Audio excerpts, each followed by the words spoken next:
Welcome back, Meerkats, to Surratt on YT. It's me, Surratt, aka Mr. Meerkat, and we are back again for another episode of Gangsta Granny by David Walliams. Today we are reading Chapter 29, Armed Police. It was dawn by the time they trundled back into gray clothes. This time there was no police car to give them a lift. It was a very long way home from London on a mobility scooter. Over the speed bumps they went. Bump, bump, bump, and whirred into Granny's drive. "What a night!" sighed Ben. "My word, yes, good golly. I do feel rather stiff from sitting on that thing for so long," said Granny, as she eased her old and tired body off the scooter. "I am sorry, you know, Ben," she said after a pause. "I really didn't mean to hurt you. It was just so nice spending time with you. I didn't want it to stop." Ben smiled. "It's okay," he said. "I understand why you did it. And don't worry, you're still my gangster granny." "Thank you," said Granny softly. "Anyway, I think that's quite enough excitement to last a lifetime. I want you to go home, be a good boy, and concentrate on your plumbing." "I will, I promise. No more heists for me," chuckled Ben. Suddenly, Granny froze. She looked up.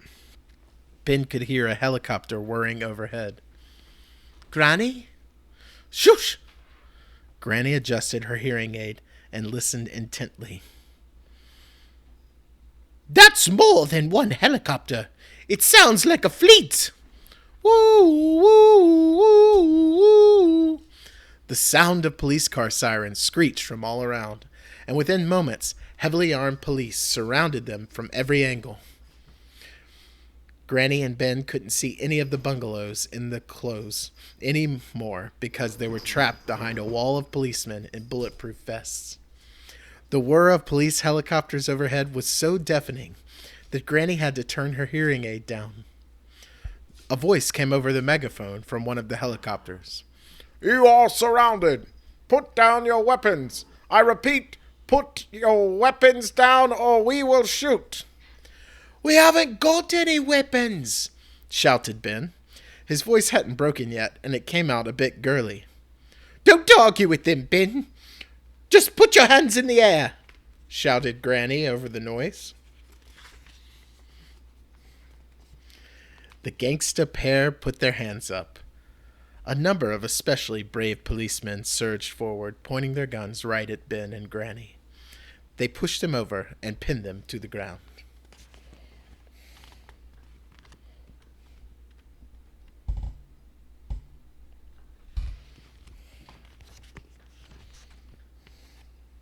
"Don't move!" came the voice from the helicopter. Ben thought, "How can I move with a great big policeman kneeling on my back?"